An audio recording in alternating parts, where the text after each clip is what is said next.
আজকে মুসলমানের ভেতরে যে গ্রুপিং, আজকে মুসলমানের ভেতরে যে দলাদলি, আজকে মুসলমানের ভেতরে যে মারামারি, তা আজকে নয়, এটা আমার নবীর জামানা থেকে শুরু হয়ে গেছে। আপনি মনে করছেন আজকে মনে হয় নবীর শানে বেয়াদবি করছে, না না না, আজকে মনে হয় হুসাইনের বিপক্ষে বলছে, না না না, আজকেই মনে হয় সাহাবায়ে কেরামের শানে বেয়াদবি করছে। এগুলো আজকে নয়, এগুলো শত শত হাজার বছর আগে থেকে শুরু হয়েছে। তাই মুসলমানের ভেতরে ফিতনা শুরু হইল কেমনে? বুখারী শরীফের মধ্যে হযরতে আবু সাঈদ খুদরি রাদিয়াল্লাহু তাআলা আন উনি বলছেন, বাইনান নবী সাল্লাল্লাহু আলাইহি ওয়াসাল্লাম ইয়াকসিমু যাতা ইয়াউমিন কিসমান। আমরা যুদ্ধের ময়দানে ছিলাম, যুদ্ধের প্রস্তুতি চলল। মুশরিকরা মুসলমানের হুঙ্কার শুনে তাদের হাতে যা ছিল সমস্ত সম্পদ মাঠে ছেড়ে দিয়ে পালিয়ে চলে গেছে। আমরা বিনা যুদ্ধে বিজয় হয়ে গেল।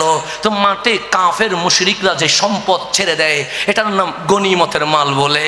আপনি যা পাবেন আপনি নিয়ে চলে যাবেন, আমি যা পাবো আমি নিয়ে চলে যাব, এটাই তো করতাম, কথা ঠিক না? কিন্তু সাহাবায়ে কেরাম যা পাইলেন সমস্ত সম্পদ কুরায়া নিয়া কামলিওয়ালার কদমে এসে বলছেন, ফিদাকা আবি ওয়া উম্মি ইয়া রাসূলুল্লাহ, নবী গো আমাদের মা বাবা আপনার কদমে কোরবান হয়ে যাক। এই সম্পদ দিয়ে আমরা কি করব?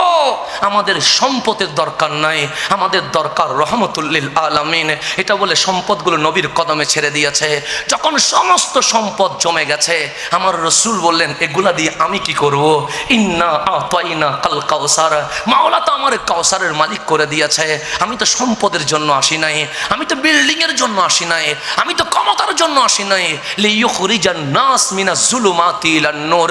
উম্মত তোমরা জাহান্নামে চলে গেছিলা, আমি নবী এসে উম্মত বানায়া জাহান্নাম থেকে তুলে তোমাকে জান্নাতে নিতে চলে এসেছে।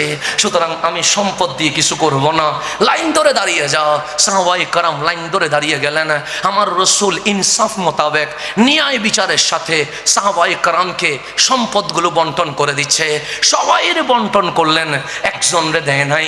তার দাড়ি নাভি পর্যন্ত, তার পাগড়ি সিদ্দিক আকবরের চেয়ে বড়, তার সিজদার দাগ ফারুক আজমের চেয়ে আরো বেশি, টাকনুর উপরে কাপড়, হাতের মধ্যে তরবারি জিহাদের, বগলে আল কোরআন, প্যাকেটে মেসওয়াক রয়ে গেছে।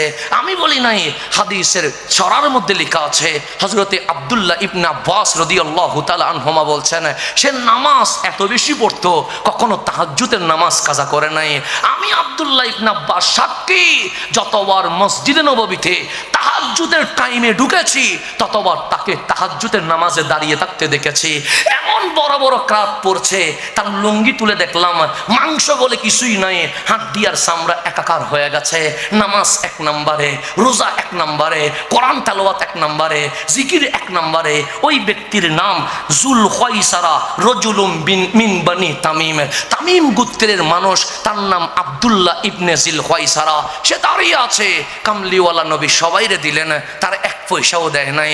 এখন বলে, আমার তো দাড়ি লম্বা আছে, আমার তো পাগড়ি বড় আছে, আমার তো সিজদার দাগ আছে, আমি তো জিহাদে এসেছি, আমার তেলাওয়াত বেশি, আমার সমস্ত কিছু বেশি, কিন্তু আমার নবী সবাইরে দিল, আমারে কিছুই দিল না।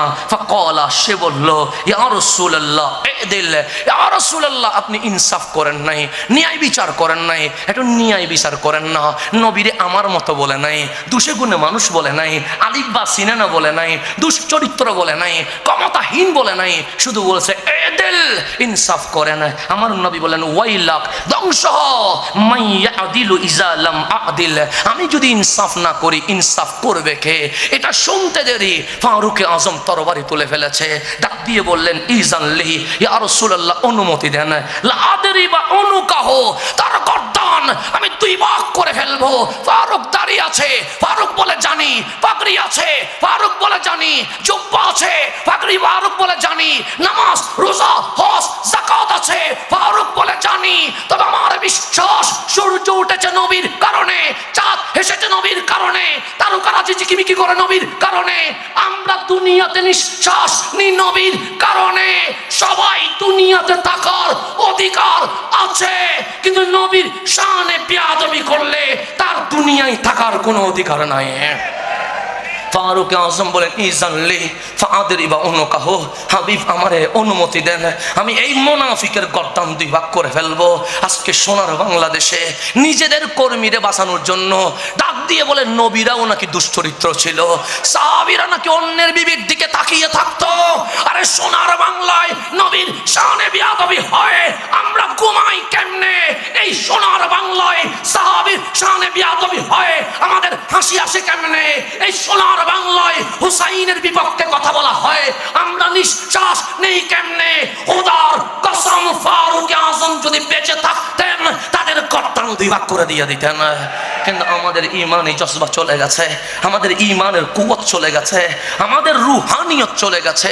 আজকে আমরা নবীর শানে বেয়াদবি করার কথা শোনার পরেও আমাদের কেমন জানি আরামে ঘুম চলে আসে। আজ রাসূলে পাককে তিলে তিলে কষ্ট দেওয়ার পরেও আমরা যেন হাসি মুখে আমরা জীবন যাপন করছি। আমরা তাদেরকে জানিয়ে দিতে চাই, শাহ জালালের দরগায় দান বাক্স কি হয় সেটা পরে দেখিও। শাহ জালালের বাংলায় নবীর শানে যারা বেয়াদবি করে আগে তাদেরকে ফাঁসির মঞ্চে তুলতে হবে। এটা আগে করো, এটা বাদ দিয়া তোমার ডানে দেখতে কি বলেছে, তোমাকে বামে দেখতে কে বলেছে?